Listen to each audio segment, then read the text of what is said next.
Well, ladies and gentlemen, I'm John Gray, and we're just plain living here. Good morning, John. Hey, Peggy. Good to see you. I'm glad to see you. The colors are changing. My yard is dusty. We need a rain. It's fall is coming. Fall's right. coming, and of course we have a whole. The month of September is pretty much summer around here still. Yeah. There's a few little glimpses of cool that show up, but it's still pretty warm. Wild geese showing up along the way, and wild turkeys, and deer are coming out again, and it's kind of an interesting time of year. I don't know if it's not. Where's your snakes? How are your snakes doing? They're hiding away. The snakes are hiding? Taking a break. I don't know, have you ever gotten very friendly with a snake? They're not horrible creatures. Well, some of them are very important. They're all of them, all of God's children and animals are important for some reason or another. But, a lot of snakes are rodent killers. I know. They kill rats and they also kill all vermins and poisonous snakes that I don't think we're allowed to kill anymore. Is that right? We're not allowed to kill what? Like a rattlesnake. So if one comes toward me, it's going to end up killed. It's against the law. They'd put me in jail. You think what I'm going to do to let it crawl up my leg and bite me? I don't think so. No. Bang, you're dead.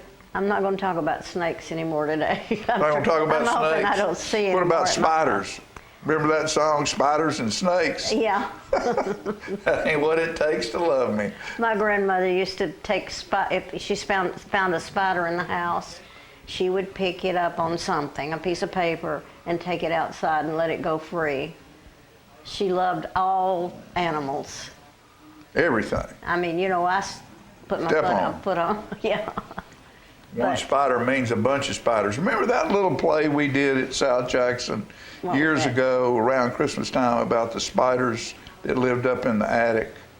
I don't remember that. And it was the first time I met little Elijah, kid. Well, I guess he was about that tall, and Fran and I were in that play, and I read the Cajun Christmas at the intermission. I remember that. And but it was about a group of spiders that lived up in the attic, and the family was destitute and ended up having problems, and they had this old rough-looking Christmas tree. And Mom and Dad didn't know what to do because they didn't have any money to decorate, and the spiders came down and put webs all over the Christmas tree, and the Christmas tree was just gorgeous. And it was about the spiders that. One time. And John Luke, remember John Luke? Oh, yeah. The dancer, his sister, who was an amazing young performer and actress, was the head spider in that. She was the mother spider in that, and she ended up going into the military. She went into the military, and she's back in, I think, in the region with two cute little kids. She was a very talented young lady, and was a pleasure to work with. Both of them were very talented, and still are, I assume. I haven't seen them in a while. We have a lot of talent around here. There's a lot of talent that's hidden away, and I encourage people to just get out and express their talent in whatever way it's required. We have a young lady that lived down the street from us, Chloe Fuller, who was given a scholarship to Interlochen for saxophone, and that's the most prestigious high school band instrument camp in the country, in the world probably. And she ended up being first chair. She's amazing. And she had a solo Friday night at the football game down there. And fabulous. It was just beautiful. I mean, the talent around here is just crazy good. And we have a young girl, Jeremy Witten's daughter, Temperance, going to New York, being picked one out of a million. I don't know how many thousand. There was 1,000 chosen out of huge amount, and she's going to New York to work in modeling. Well, good for her. Some modeling. She was chosen, and I'm excited about that. Well, sure. She's only 15, I think. Maybe not that old. She's very young. And what we're going to, of course, you need to keep watching. I'll keep telling. I have lined up an interview with Hunter Girl. Great. And she will be in the studio. They're doing a benefit out at the skating rink. Here in Out Tullahoma. behind Lowe's, out there for Ronald McDonald House, and the Legacy Creamery will be out there selling gelato to benefit the Eli Grove Foundation. What a And neat Hunter Girl's thing. going to sing for that, and that will be, let's see, she's going to be in here to interview on the 9th, and then it will be the following weekend. We'll show it.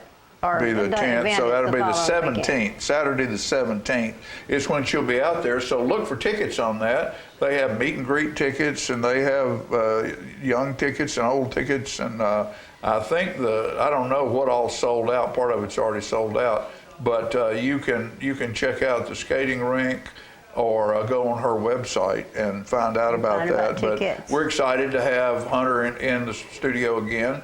She was in here when she was probably, what, 15?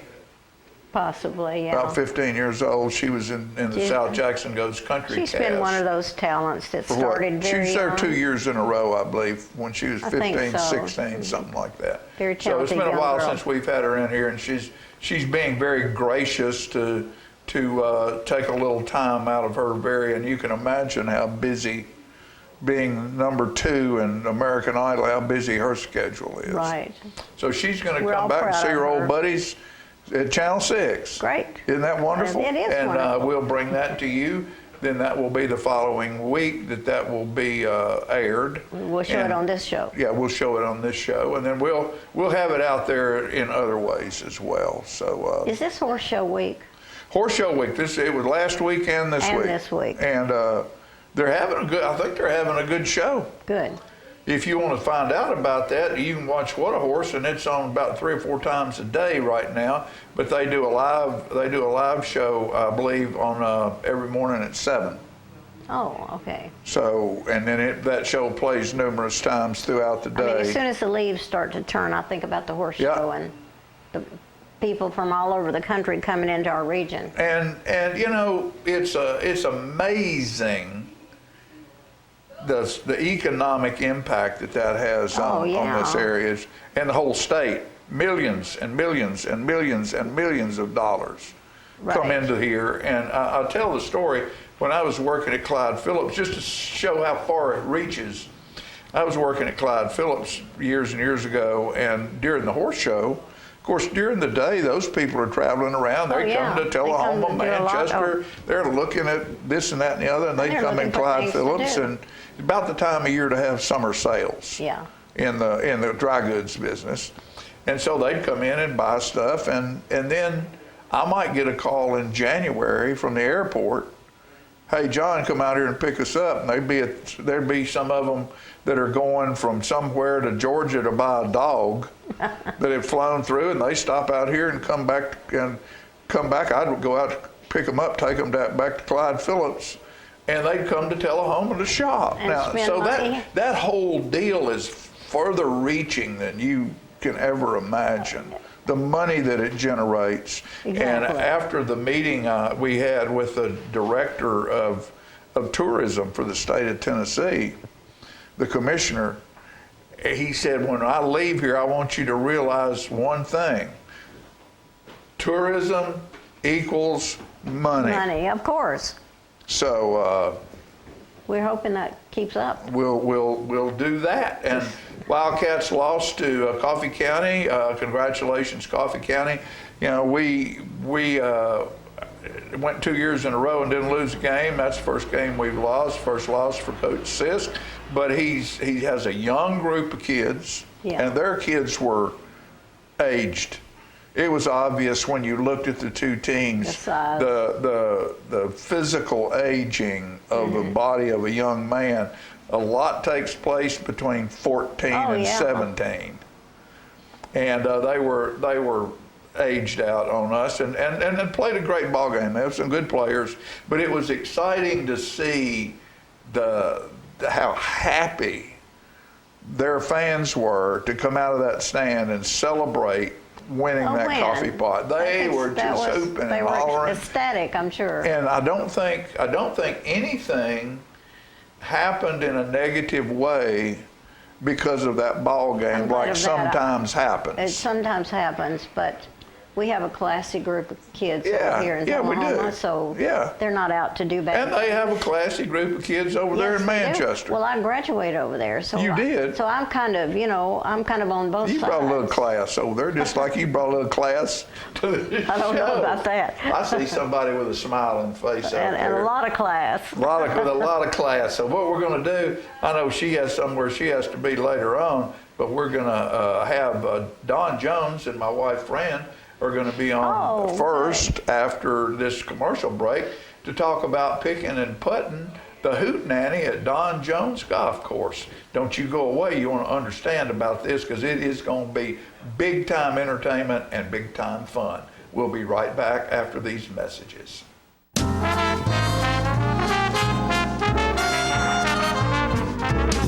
Hi there, this is Terry Stroop, Stroop Factory Refrigeration. Summer's about to wind down, fall's right around the corner. It's time to get signed up for your fall maintenance checks, and let's get out and support our local high school football this year. Let's go, Cats. For many senior citizens, life looks like this, but it doesn't have to. When you make your home at Parkview Senior Living, life after retirement takes on a whole new meaning. Daily exercise options, fun outings, happy hour, game nights, movies and popcorn, arts and crafts, enjoying friends over chef-prepared meals. Parkview Senior Living, where you're always home, but you're never home alone. Let me tell you about the toughest guy on earth. He does the work of 2 jobs, but only gets paid for one. He's tough enough to feed the man that gave him a lifetime of nourishment. He has the crazy strength to lift the man that raised him up without even flinching. That's right. No employee of the month bonus check here. This guy, no, this warrior, will always be by his father's side, even if his dad will hardly remember. Good luck finding a gym to train for that. If this guy isn't the toughest guy on the planet, then I don't know who is. Caregiving is tougher than tough. Find the care guides you need at aarp.org/caregiving. Is this the year you want to get fit? If so, check out just some of the things Tullahoma Parks and Rec has to offer. Kickboxing, aerobics, silver sneakers workouts, swim lessons, boot camp, water aerobics, basketball, Zumba, yoga, pickleball, lap swimming, treadmill, karate. Get fit, Tullahoma, and have some fun with Tullahoma Parks and Rec. I was skeptical about getting the COVID-19 vaccine. There are a lot of opinions being shared. But I had the chance to talk with my doctor about my concerns. He told me the vaccines are backed by decades of research, and that the vaccines are proven safe and effective. Now I'm protected and ready to put this pandemic behind us. Join the millions of Tennesseans who have decided to give COVID-19 vaccines a shot. Visit covid19.tn.gov to find an appointment today. Get your news first, fast, and free with your news leader on 6 every Tuesday, Thursday, and Saturday nights at 6, 8, and 10 p.m. Local weather, sports, community calendar events, and a comprehensive look at the latest news stories and news makers as only a video news broadcast can do. Get it first, fast, and free with News Leader on Channel 6, your local information network.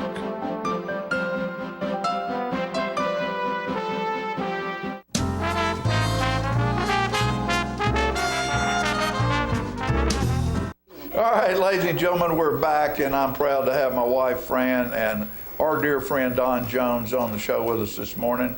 And what's getting ready to happen on the 11th of September is, there it is right there, picking and putting. And that is going to be behind the Lutheran Church. And that is what happened is, and Don can explain this, Don lives on Irish Circle. Right. And behind Irish Circle, between Irish Circle and the Lutheran Church, there's this grassy field back there that was probably grass as high as we are tall. At least. And so Don went to the church over there and said, do you mind if I clean this up? Well, actually, I did it without permission.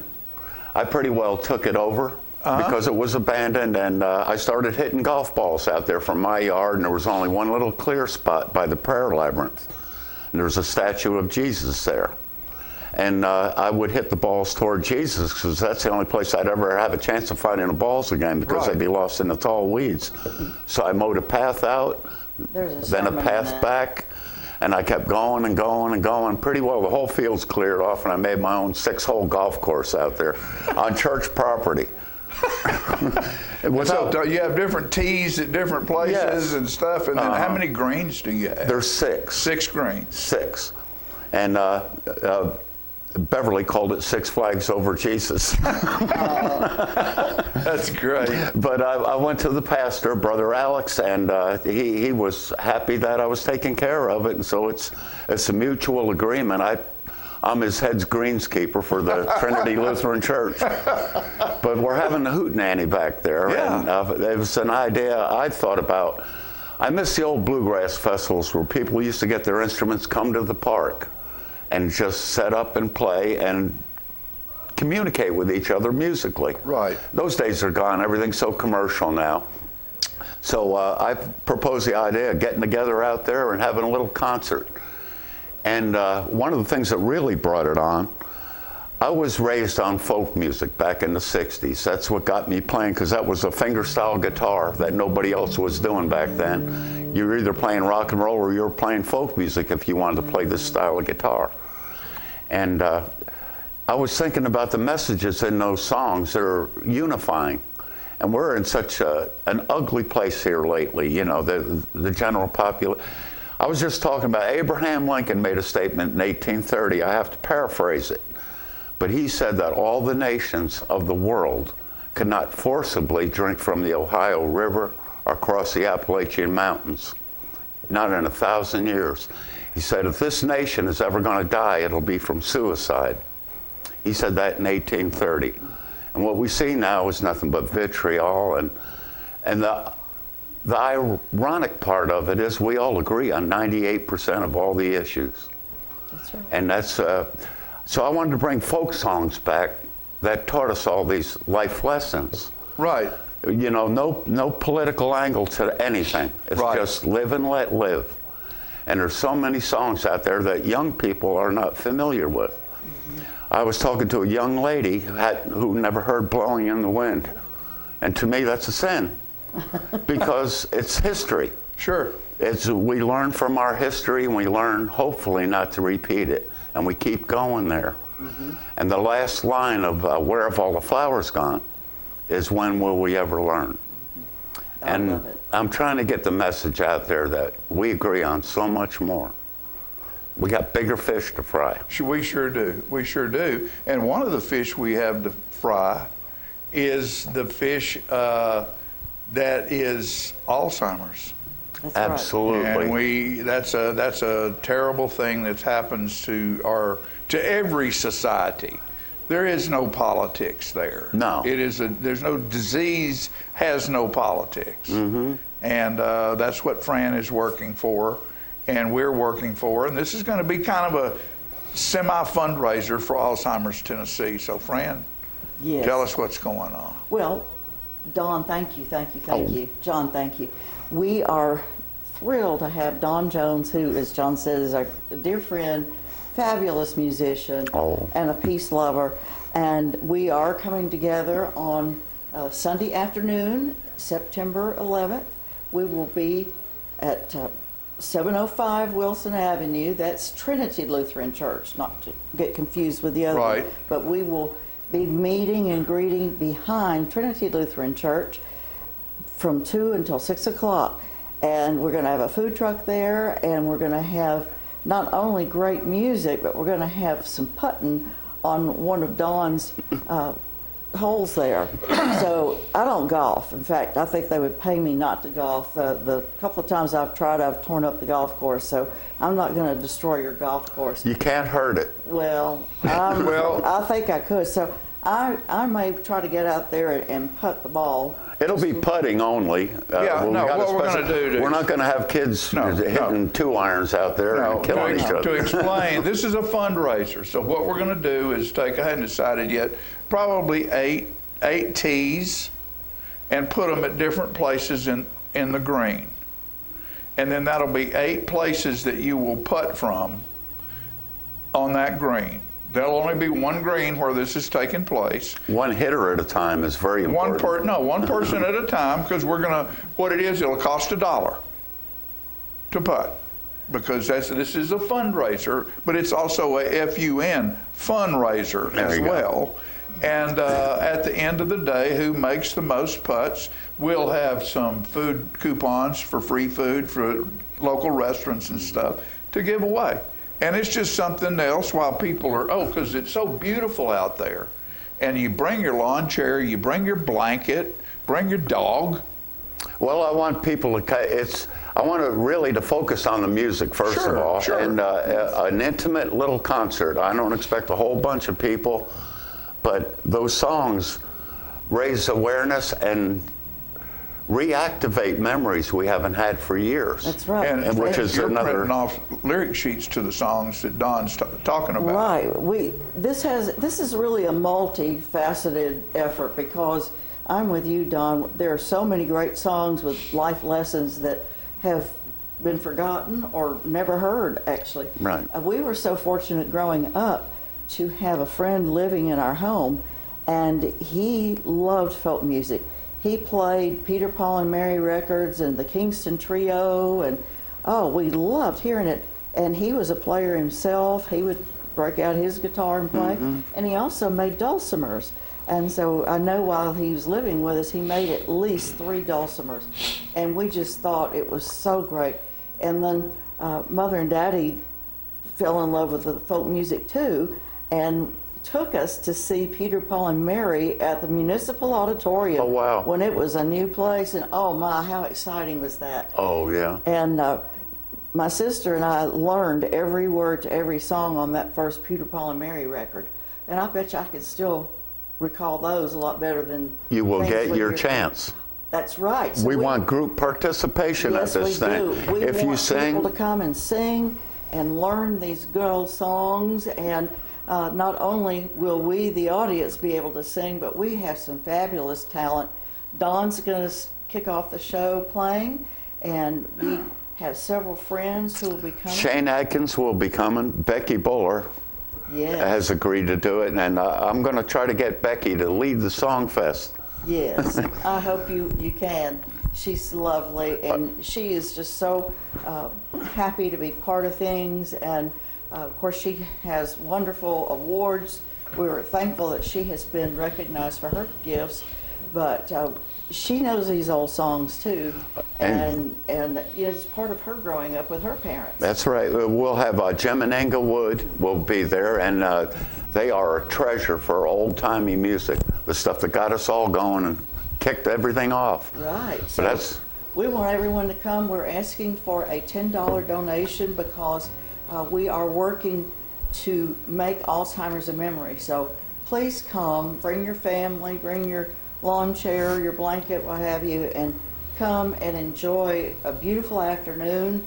If it does rain, we will be in the pavilion behind Trinity Lutheran Church. And it's September 11th too, which is a date all of us, our ears perk up. Yeah. Right. But it'll be about unity and patriotism. Right, from 2 until 6. Yes. Right, so we want y'all to come, bring your friends, bring anybody who has a spirit of community and forward looking into a peaceful future. Absolutely. So let's hear something from you. Well, when I was growing up, of course, as I mentioned earlier, the ones that were interested in fingerstyle guitar playing all went to folk music because those were the only people that were doing it back then. Well, there's an old lady, Elizabeth Cotton, from Chapel Hill, North Carolina, He wrote a song that every guitar player that learns fingerstyle guitar, including Chet, one of the first songs they learn is a song called Freight Train. Oh. And that was written by Elizabeth Cotton. And I'll just give you a little sample of it. It's an arrangement of it. I am not a singer, but for this occasion, I have to sing because I'm trying to get everybody else to, so you're going to have to put up with it. Of course. Freight train going so fast. Freight train going so fast. Please don't tell what train I'm on so they won't know where I've gone. Freight train coming round the bend. Freight train gone again. One of these days turn that train around, go back to my hometown. Chorus. Freight train going so fast. Freight train going so fast. Please don't tell what train I'm on, so they won't know where I've gone. The genius of Don Jones.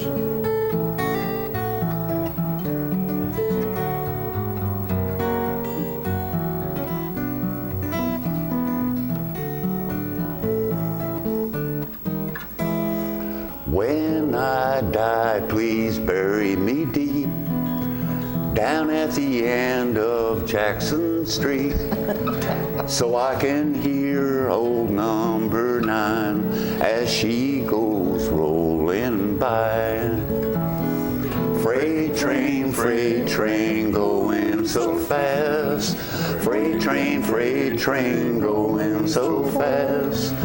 Please don't tell what train I'm on, so they won't know where I've gone. Please don't tell what train I'm on, so they won't know where I've gone. Oh. The genius of Don Jones. That was wonderful. Thank you very much. Thank you for we got it worked out. Yeah. We've already got a trio. Yeah. And I'm not a book salesman, but if you want to find out about all or many of the songs of America, John Meacham, who is the autobiographer for the presidents, and Tim McGraw have gotten together. Tim McGraw was walking down their neighborhood. Evidently they live in the same neighborhood or have a house in the same neighborhood, and said to John, we need to do this about music. So this is, people don't remember the speeches that are made, but they remember the music that was created because of the speeches. Good point. That's what this book is about. Everything from the Revolutionary War all the way to date. The things that have happened in our country that have caused all the music to be written about where have all the flowers gone. All the songs that come out of our history are captured in this book right here. Thanks to the First Amendment. Yes, you got it. That's who we are. Free speech. So we invite all of you to come out and enjoy picking and putting on September 11th. Oh, please do. Yep. Please do come. And if you play an instrument, an acoustic instrument, you may play spoons or harmonica or bass. Bring it on down, and we just want to have a good time making music together. That's right. We know that when there is dementia involved, the last thing to go would be the music in someone's soul, in their brain. That's right. I've had experiences in nursing home facilities and hospitals where elderly people are that are suffering from dementia. And a Cole Porter song or George Gershwin song bring them right back to the good old There days. it does. That's right. It's amazing. Yeah, It is. the movie The Notebook is such proof of that. I got to read that book, by the way. Yeah, you do. I knew it was out, but I haven't gotten a copy. You're more than happy to borrow it. I will. Okay. John Meacham's the guy. All right. Folks, thank you, and please don't forget this date. It's going to be a lot of fun. Bring a lawn chair, bring a blanket, bring your kids, bring your Frisbee. Guitar. Uke. Whatever Dulcimer. you got, bring it and play it and sing and rejoice, because this is the freest country in the world. And we're going to keep it that way. We'll be back after these messages.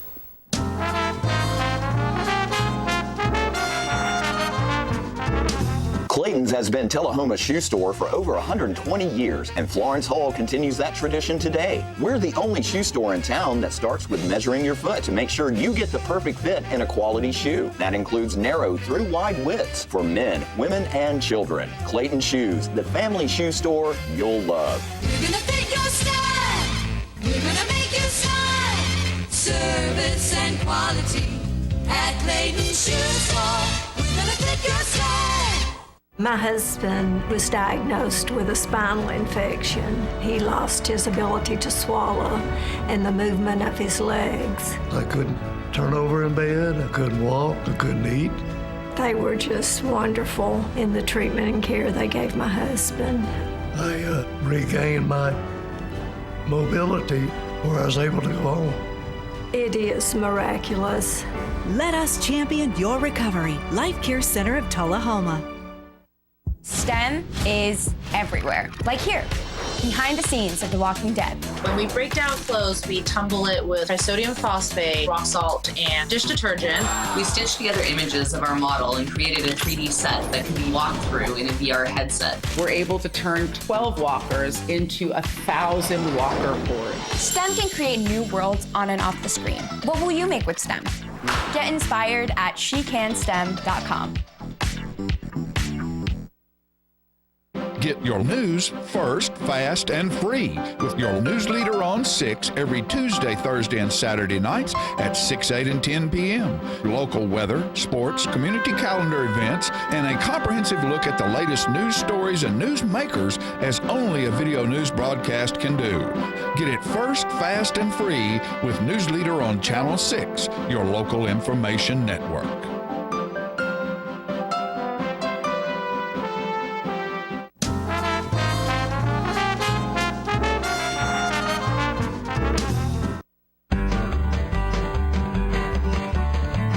Talking history about this and that.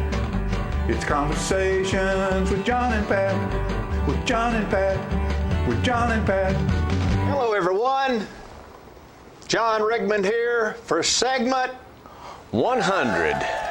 Pat Welch here, the segment 100, our closing segment. We hope not for maybe forever. Did you forget to bring the balloons? We were going to let some go. Huh. Yeah, they're not up there, John, so they hadn't been pre-released. Yeah. Oh, man.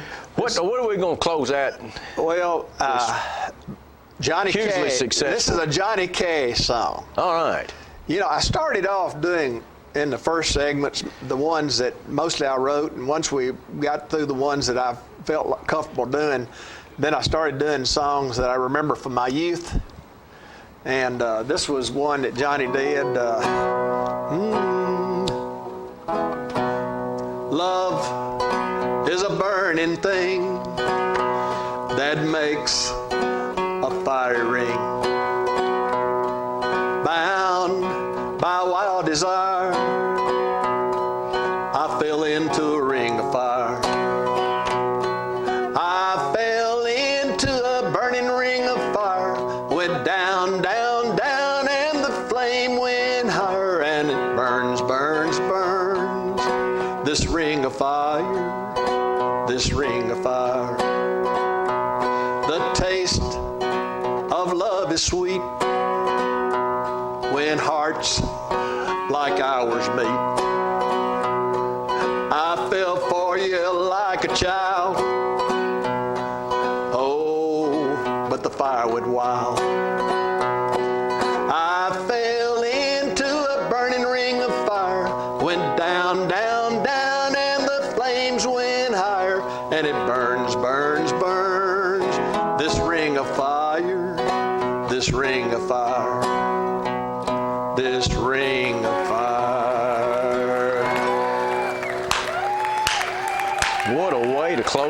You know, I think we got more applause that time than we normally do. Anytime you do something 100 times, they're going to be wild about it now. I don't know. I don't know, John. June Carter wrote that? Wow. She wrote it for him to sing. Now, I'll tell you a little story about that. You're so all-knowing, John. You know so darn much.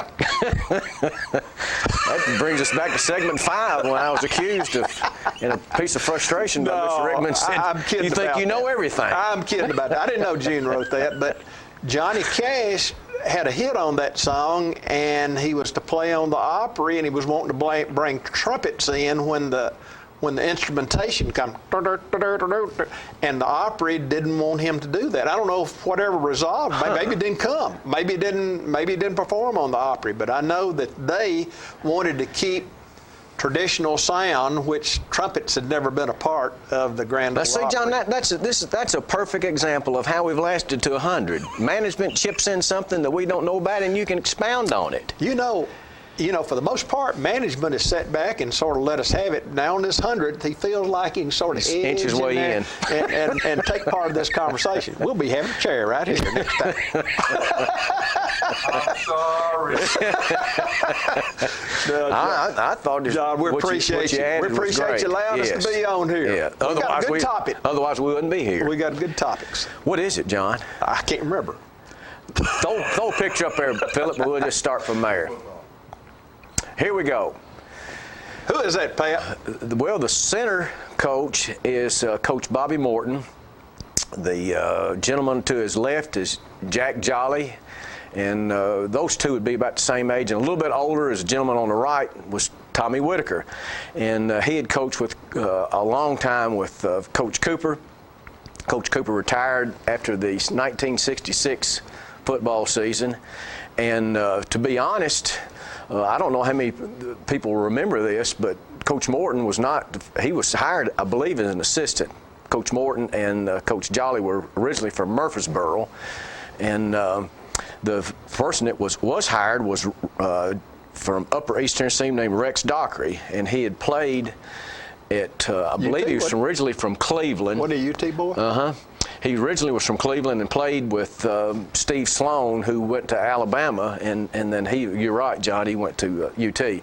But he was young and extremely aggressive, and he was hired, I think, on like a Wednesday or Thursday, and he met with the team on Friday. That was at the high school. He drove back to the administration building and told the superintendent of schools, he said, they can't win. And the problem was that they were real young. It was a really sophomore-laden team. And so they had to, they were out of time. Practice was about to start, so Coach Morton was Hit hired. the road, Jack. Yeah. So, don't you come back. Yeah. And he ended up, he went to either Morristown or West or East, and 2 years later was one of the first state champions as the TSSAA started state playoffs. And from there he went and got into college coaching, and he became the head coach at Memphis. And he was in a small plane recruiting on the way to Lawrenceburg. Lawrenceburg used to have a really big quarterback club, and they honored state honors, and sometimes they'd recognize somebody from the South, you know. And he was recognized as the coach of the year because he got Memphis from nowhere to a pretty decent team. And he died in that. There was a plane. He died in a plane crash there. Yeah. Coach Jolly, by the way, he was a baseball coach. Baseball coach when he when he left. They both left about the same time when Murfreesboro Central split. Coach Morton left to become the head coach at Oakland, and Coach Jolly went with him and was the baseball coach at Oakland, and he did a great job there, and the field now is named after him. Coach Jolly, on the other side, was Tommy Whitaker, and he was the girls' basketball coach. Right. And when he played 3-on-3, and we did a segment about that one time. And he had several really good teams. Throw another picture up there, Philip. That's the bottom picture there on the right with the glasses is Coach Morton, and to our left, to his right, is Tommy Whitaker, and then the next one over is Sleepy Mckenzie. We've mentioned him several times in here before. Much younger than I think some people might remember him at. This would have been in the football season of '69. They were being invited to the Lions Bowl, which the Lions Bowl now is named after Sleepy, him and Frank Sims. So that was a big picture, because in 3 years they had gone from not very good to at least bowl eligible, which at the time you had to win at least 7 games. And bowls were set up individually by communities. Right. Invited the Butter Bowl. Remember the old Butter Bowl? The Butter Bowl was Tobacco Bowl in Hartsville. Hartsville. That at times was really the state championship. Hartsville would try to get the 2 best teams in the state by the state rankings, and they slowly were faded away as more and more teams were added to the state playoff system, and you couldn't find somebody with Dover. Huh. I think it was Dover, Ashland City. I think Lawrenceburg's bowl was the Crockett Bowl. Yeah, you're right. Yeah. All right. And here is Coach Cooper ran a single wing, which General Nail and UT did, and we've had several segments about that. Let me tell you how I got this picture. I was up at Walmart one day, and Stan Lindsay, there standing to the left, was having these remade or whatever, and I got my flip phone camera out real quick and made a copy of this, and so Stan was going to give a picture to Paul, who is to the right of him. Go ahead.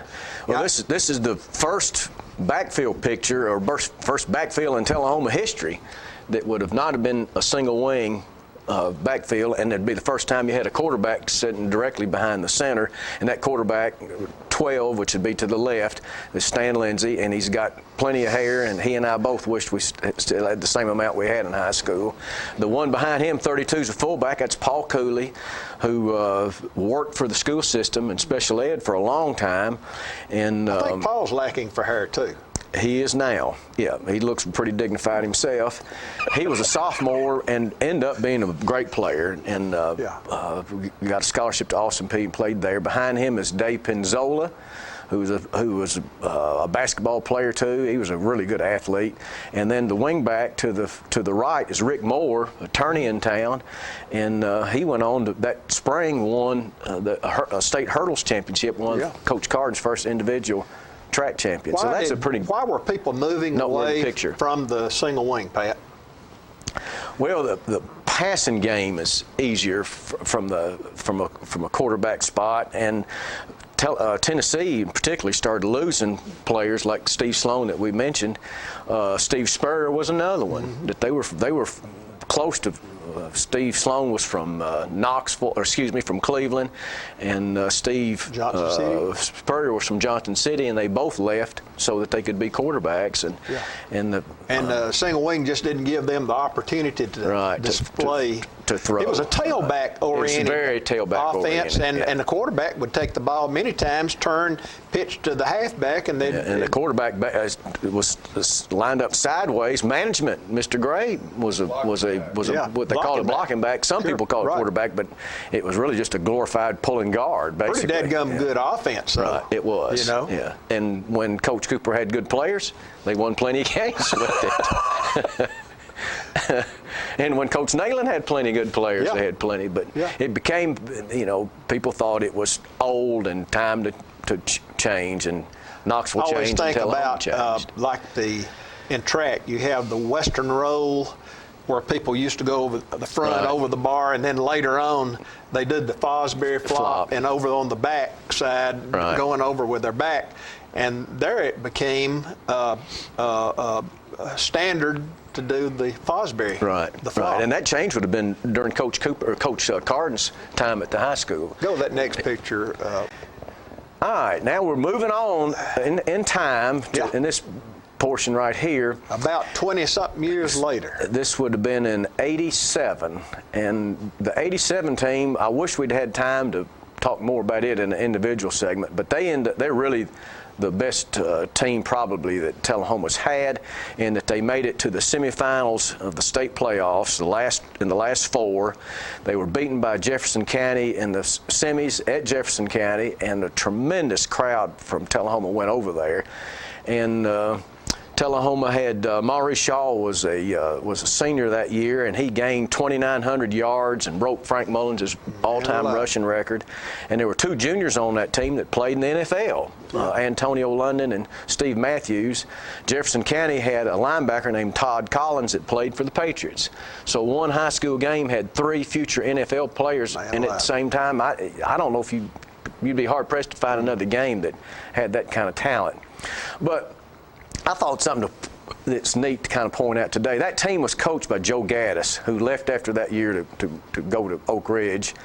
And but a great example, I think, if somebody wants to play high school football and he makes up his mind early enough and works hard enough, he can, just about anybody can participate. The kicker is Greg Alexander there, and Greg had a genetic eye disease that by this time he's legally blind. And I've talked to him, and he said that it was like looking at that time in his life, is like looking through a donut. He could see things at a distance through the middle, but there was a circle around the middle that was kind of hazy and kind of dark. And once if he got him lined up with a goalpost, he could see through the middle of the donut. He could see the goalpost, but the surrounding stuff he could not see.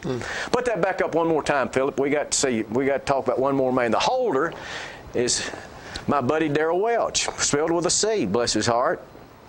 And he would have gone to high school at about 100 pounds, and he was Joe Gaddis' manager. And finally, Darrell begged him to let him play, and he said when he first got his equipment for the first time in spring or whenever he was going to let him play, he said he thought his equipment weighed more than he did. But he became the holder, and he was the holder for all the extra points and field goals. And Greg, Coach Gaddis, there was a Kaywood, Mike Kaywood was the kicker that you knew was close to Tom. It was his son. He was a normal kicker, but when they had a good lead, and in that game, that was a homecoming game against Lawrenceburg. I think they were 47. I think it's 47-7 at the time, and that'd be a time when he let Greg kick about 7 or 8 extra points during the year. And I think that's a great story. That 2 people that can participate. And we can finish it with one other thing on Darrell. Go ahead, Pat. This is a great story. This is a good one to end on. Darrell Welch and the Alexander boys done well. Oh, yeah. In their adult years. Yeah. We're proud of them. Yeah, very similar to you and I, John. But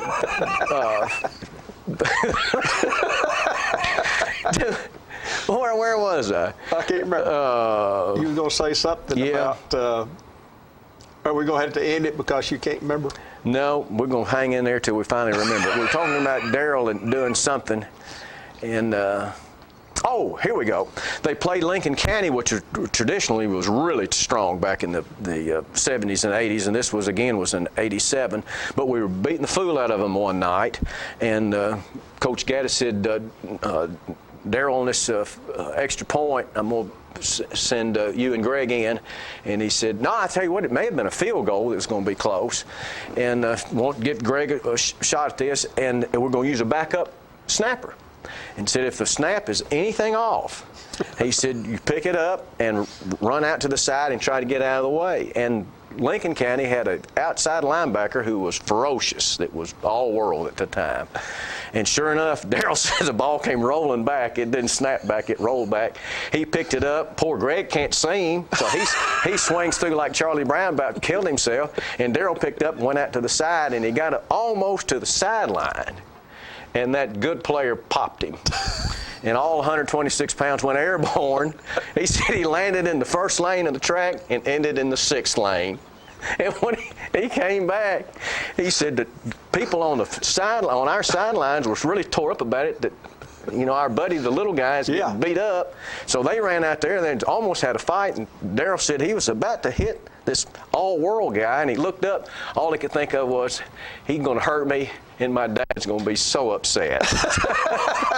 So they got order restored, and Darrell it wasn't necessary to put all his 125 pounds into a battle against a 220 man.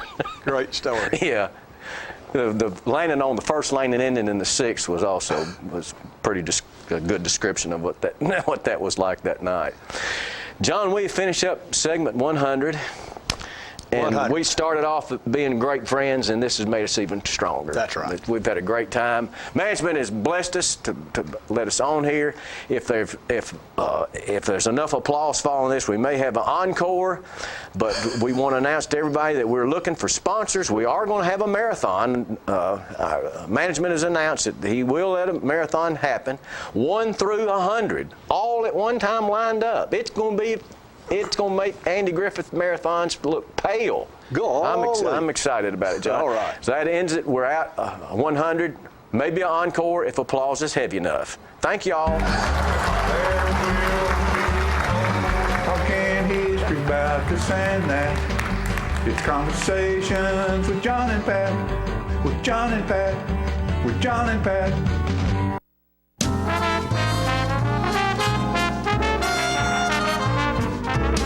The Bookshelf in Tullahoma is the fundraising arm of the Coffee County Literacy Council. Since 1988, the Literacy Council's goal and purpose has been to support and promote adult basic education in Coffee County. We enable individuals to complete their high school equivalency exam, which helps them get better jobs or continue into higher education. The Bookshelf at 114 Southwest Atlantic Street in Tullahoma is where we sell used books, which are donated to us by the community. Come see us, bring your books to donate, and join us as you find every genre of books that you can imagine. Macarthur Manor Assisted Living is passionate about creating better experiences for our Manchester seniors. Our residents describe us in a few words. Welcoming.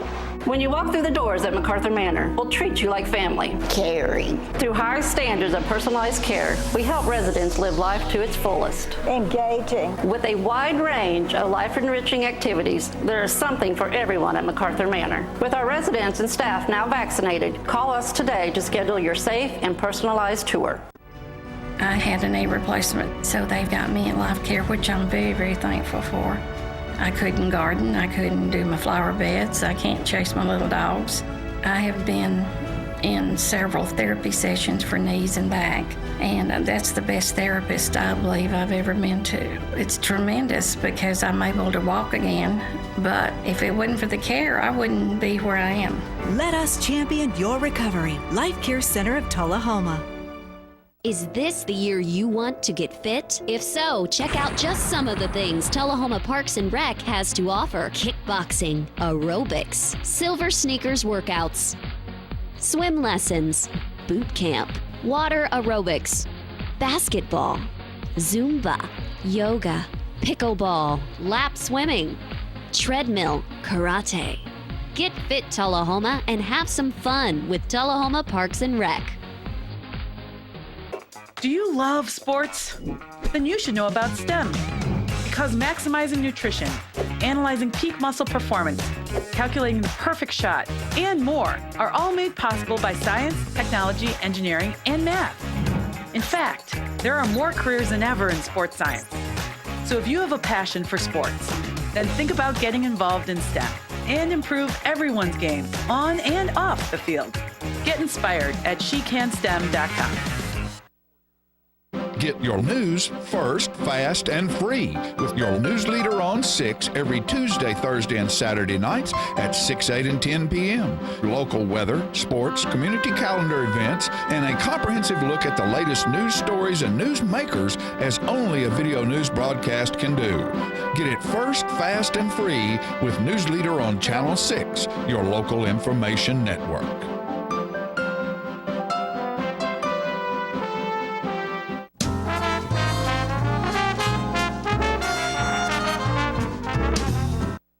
All right, one of the fun things that Peggy came up with, as far as I'm concerned, she comes up with so many fun things. This talented, wonderful lady is the importance of songwriting and bringing that into the country show. It's been now about, what, eight years or so that we brought that in? Maybe not really that many. I think 6, 5? Maybe 4. 4? Yeah. 3, 2, 1? But it's very important that now we have a songwriters section on every show, and it features 2 to 3 songwriters. And it's about how it all happens. Right. I think we've done a good job. I think it's just showcasing wonderful.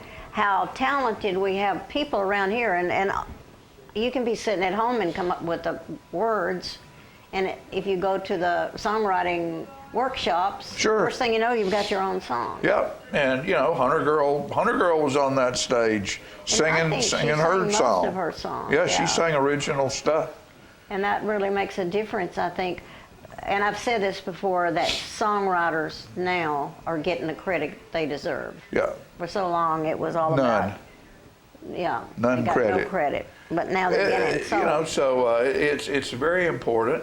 And Ken Fly is had an him. interesting guy. Ken Fly is an interesting fabulous guy, yeah. You know, and he owns the barbecue caboose down in Lynchburg. And he's songwriter, and his son Jonathan is a fiddle player and has played in the South Jackson Band before and played on stage a lot. And Ken is just such a interesting kind of fella. He loves cowboys. And he is a cowboy. And he is a yeah. cowboy, and he wrote this song about an old cowboy that he told me it's being used on a television show about cowboys. And congratulations for him. And what we're going to do is let you listen to that first, and then John Rickman and I wrote a song for a funeral. And I told the story the day of the show that I might tell the story right now, so I won't tell the story again. I just wrote this song with John Rickman to try to bring an uplifting song into the library of funeral songs, that something that's a little bit lighthearted, a little bit and uplifting. So it's called Once Again. So here's Ken Fly's cowboy song and John Once Gray. Again.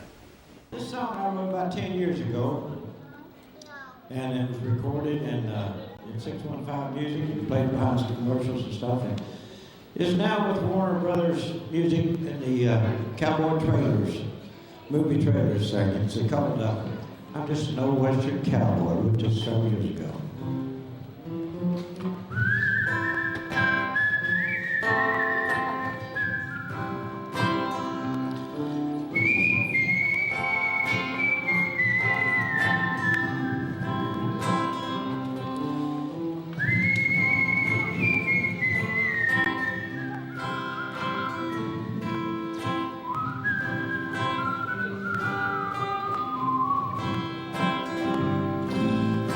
I'm just an old Western cowboy,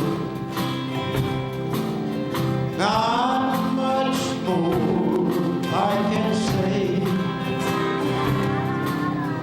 I'm just an old Western cowboy, punching cattle all day.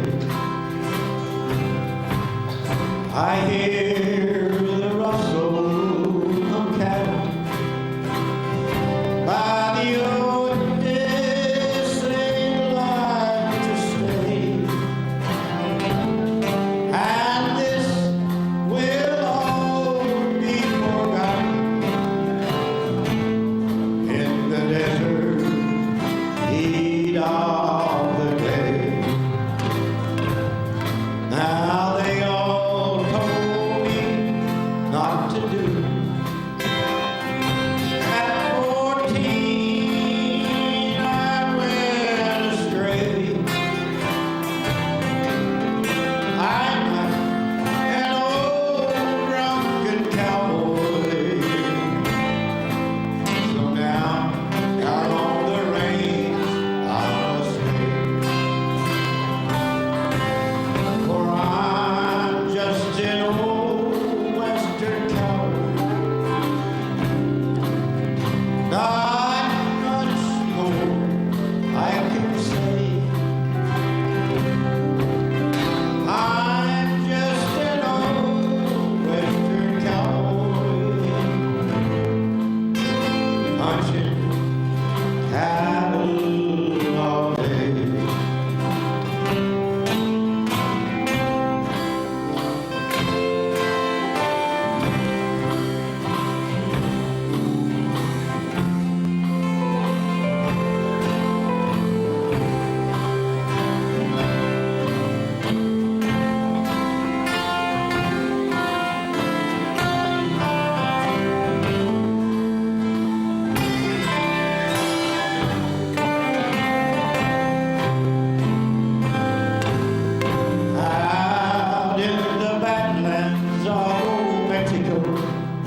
songwriter friend of mine, and a guy most of y'all probably know, John Rickman. He's one of us two and him that played on the Ralph Emery Show and over at Opryland and was on Grand Ole Opry once or twice or 3 times. Teacher, school teacher, and a coach here at Tullahoma called me up one day and he said, John, we're all old enough to where we're going to funerals about at least 2 or 3 times a month. And he said, I get requests to sing funeral songs. Sing at a funeral. And he said, the songs are just so remorseful and just, it's just a dirge. And he said, I don't know what to do. He said, I want you to help me write a funeral song that's uplifting. And I said, well, John, we'll try. And we did. And the name of the song is Once Again. And I'll try to present it to you as well as these guys just presented theirs. And we'll start with the band.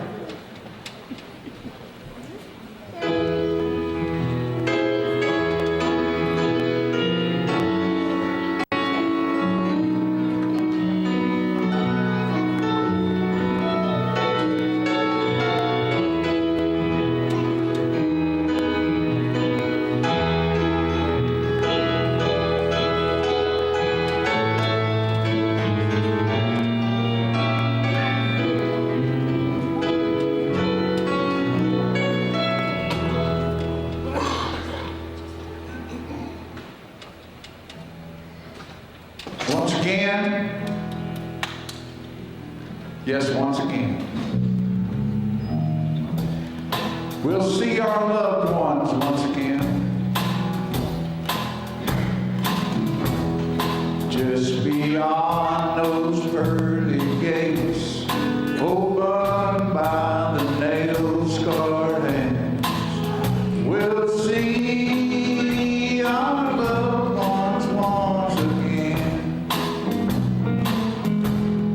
There's some folks in this world just like angels, and they're gonna brighten up our day, and they'll always be there for us to help us along life's way. Then we grieve, yes we grieve for those angels when their earthly journey is done. But we know that up in heaven we will see them shining in the sun once again. Yes, once again we will see our loved ones once again. Just beyond those pearly gates, opened by the nail-scarred hands. Oh, we'll see our loved ones once again.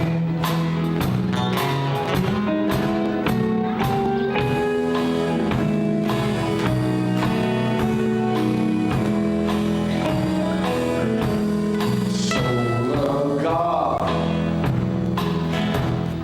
love your neighbors, show kindness to your fellow man. Then some sweet day you'll see them smiling once again in glory land. Once again, yes, once again,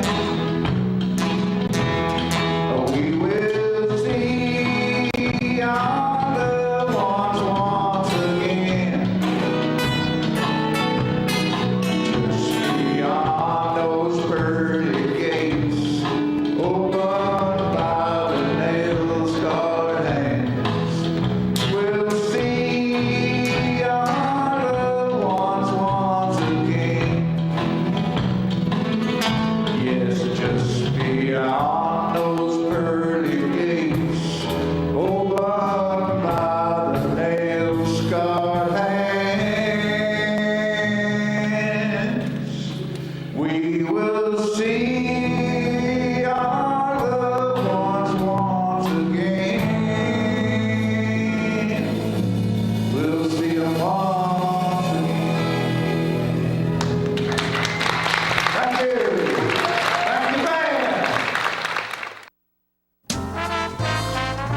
Hi there, this is Terry Stroop, Stroop's Accurate Refrigeration. Summer's about to wind down, fall's right around the corner. It's time to get signed up for your fall maintenance checks, and let's get out and support our local high school football this year. Let's go, Cats! There's a lot of talk about the risks associated with the COVID-19 vaccine, but the reality is, it's safer than going for a run. Give it a shot. Find a free appointment today at covid19.tn.gov. If you want to be a parent, it doesn't matter how you play, what you wear, how you dance, or even what direction life takes you. You just need to be there. You don't have to be perfect to be a perfect parent. Thousands of teens in foster care don't need perfection. They just need you.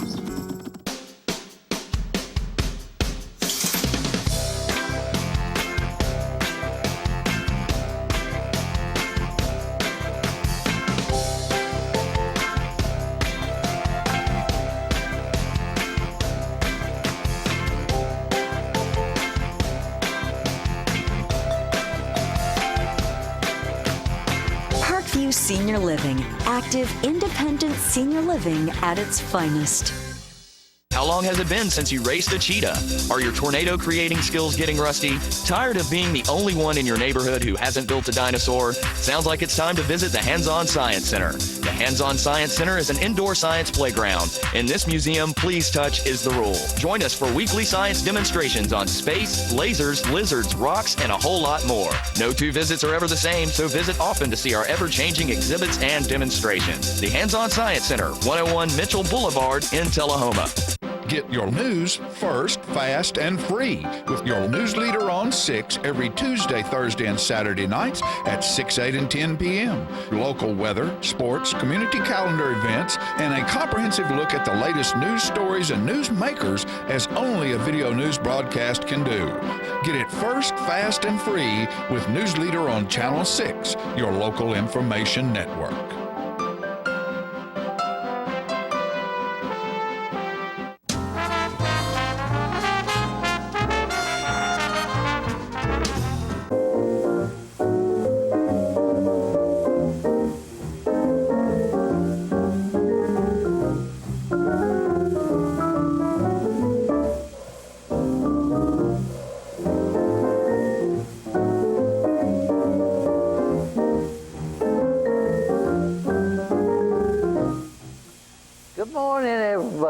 Thank you, John, for that introduction. Spring's just right around the corner. Yes, sir. And thank you, camera ladies, for putting a good, sharp, clear, contrasted, beautiful, colorful picture on the screen of all your subjects. Yes, sir. We had several responses to our sharing about the engine pit last week, and brings back a lot of memories about the railroad. We got a lot more to come about the railroad, but today I thought one of the things that's important to all our lives is the convenience. We hear convenience stores, convenience this, convenience that, and do you know that one of the most convenient things that we seldom even think about a whole lot is the convenience of bringing articles to our home or to our stores, and older residents do remember when you went to the grocery store or any store, why, whatever your purchases were, you carried them out to your wagon or your truck or your car and didn't think anything about it. But now, you know, everything seems to have to be carried to your car and nobody has a wagon anymore but to your truck, and it's a real convenient thing to do. You remember, for example, dry cleaning and laundry. You took it to the laundry, if there be one, and to the dry cleaning. But nowadays, they pick up and deliver dry cleaning and laundry, which is certainly a convenience. And we did a segment several weeks ago on the milk plants in Tullahoma that delivered milk to your home every morning. And you'd put a little note out there whether you wanted a pint or a quart or chocolate milk or buttermilk, and sure enough, the milkman would deliver whatever you wanted. Convenience. And you know, we see these brown trucks for the last 12, 15 years running around Tullahoma. That's the United Parcel Service that delivers your packages to your home and to your business. It's real helpful. And then those of us that participate in their program, they pick up every day too. It's really convenient for that. And remember the little old dark green early 1930, 31 United States parcel post truck, the mail truck that would deliver parcels to homes and businesses that probably didn't have a mailbox at the post office or the rural delivery service. And that's certainly a convenience. And you know, years ago, the products that were sold in small towns would come by railroad freight car. And there was a big freight depot in the 100 block of North Atlantic Street from 1850 until 1921.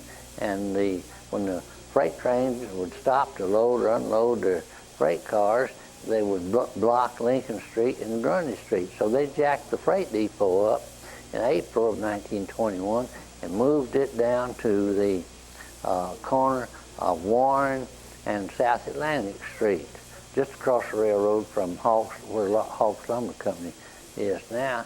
And for years and years, while they unloaded freight there, and the earliest delivery from the freight depot to the merchants uptown was Mr. Will Moppin, a wonderful fellow that had a gray horse and a wagon, and he delivered merchandise that had been unloaded at the freight depot to their destination uptown, whatever it be, horseshoes or hardware or groceries or whatever. And I remember my grandfather that had the grocery store there at 119 North Atlantic Street for so many years, would get a whole freight car load of Maxwell House green coffee, and he would take a wagon or a pickup truck down to the siding, railroad siding in front of the old post office, and would unload it and bring it up to the store, and he would roast that beautiful coffee. They were green then, but he would roast them, and then he'd grind them, and he sold that Maxwell House coffee 10 cents a pound or 3 pounds a quarter, a convenience for everyone. And then as time went on, why those merchants of whatever, whether it be furniture or dry goods or groceries or hardware, would have to drive to Nashville or Chattanooga to pick up whatever they need for their stores. And it would be great because they could set their own schedule for that. And then these suppliers in the cities, the salesman would come around from the suppliers and take your order and take it back or send it back to the suppliers in Nashville, Chattanooga, and then they began to deliver in their own trucks. I know that the H.G. Hill stores had their own company trucks that they would deliver their groceries when H.G. Hill had a store in the 100 block of North Atlantic Street for many, many years, and they would have their own. And such hardware stores as Keith Simmons and Clark Hardware would deliver hardware type goods to the J.M. Carney and Company and to Marbury McCoy, to Lawson's, to Wellington Brothers Hardware, and Tullahoma Hardware for many years. A convenience to the merchants and a convenience to the folks at home. And it was a great day. And you know, even now, the convenience, when we go to the grocery store, we don't just get big sacks of groceries and take it to our car in our arms. We have the shopping carts what a convenience to have those to move around in. And the convenience of delivery has always been wonderful for folks, and we enjoy it very much. My grandfather had a wagon, and he delivered groceries in for many years, and then he got a 1924 Dodge truck that he delivered in, and it was real fun. I sure do thank you for watching this morning. This is not the end of the story, because there's a whole lot more to come, and everyone have a real good day.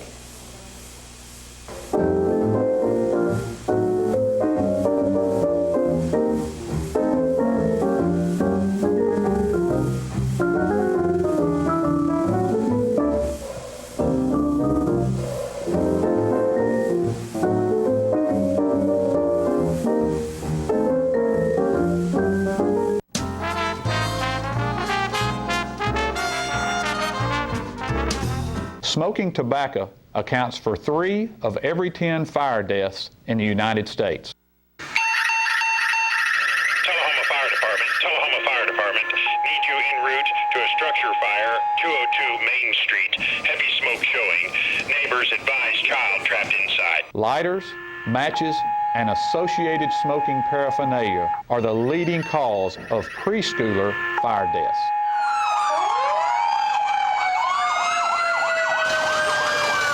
We as firefighters know that most structure fires can be prevented.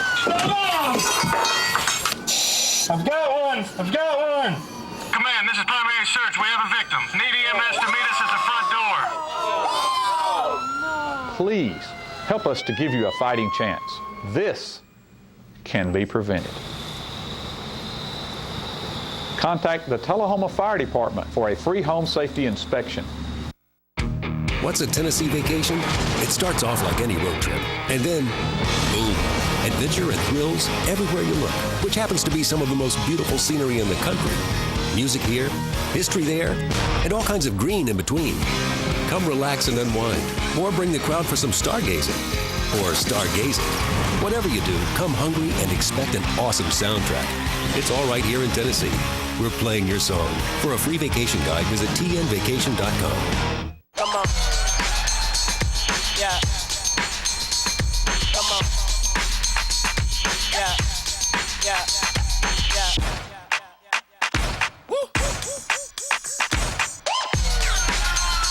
You're not going to get it all right. Just make sure you nail the big stuff, like making sure your kids are in the right seat for their age and size. Yeah. Get it right at nhtsa.gov/the-right-seat. Get your news first, fast, and free with your news leader on 6 every Tuesday, Thursday, and Saturday nights at 6, 8, and 10 p.m. Local weather, sports, community calendar events, and a comprehensive look at the latest news stories and news makers as only a video news broadcast can do. Get it first, fast, and free with News Leader on Channel 6, your local information network.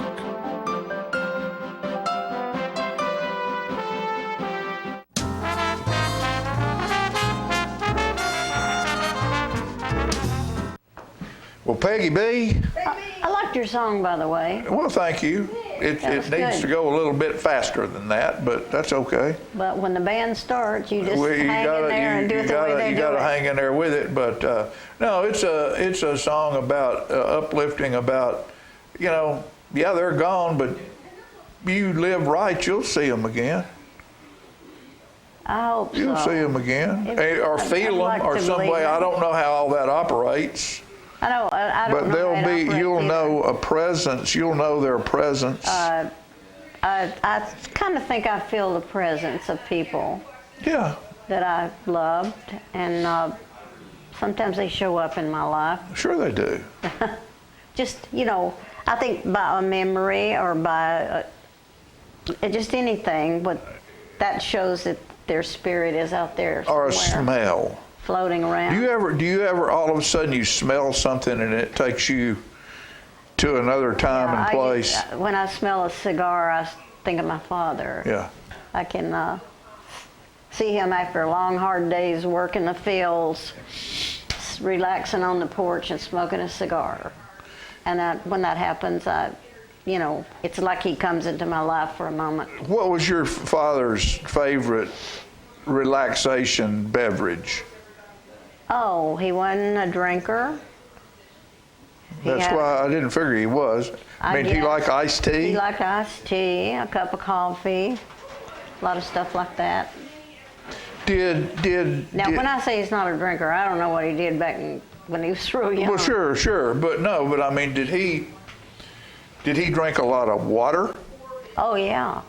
I mean, he took water to the fields always. Yeah, okay. Always. You have to. To survive. To survive, right. Yeah, not run out. That's one little thing you don't want to run out of is water. I think I remember when I was just a little thing and my sister was in school, my mother was at a job, and Daddy was plowing the fields, and he'd set me down, and I always had water or a cookie or something. Right. Or a cookie. Water or a cookie. I would play at the end of the row, and he would plow this great long row in the field. And when he returned, he would stop and talk to me a minute and make sure I was drinking my water. Anyway, I remember that well. Did you make mud pies? Oh, yeah, I ate mud pies. I ate mud pies.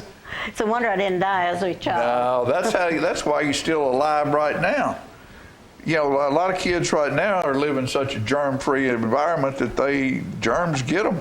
I think that happens. It does. It really does. You eat a couple of mud pies and play in the mud. Play in the mud. There you go. Eat a bug or two now and then. Is it time for us to go? Time to go. Hey, folks, we won't have a football show this weekend because Tullahoma is off on Friday night. We have an open date, so we'll play probably the Coffee County game again this weekend, and then we will travel to Marshall County the next week. So pay attention to that and have fun. Have fun. It's a beautiful place to live. Tullahoma, Tennessee. See you next time.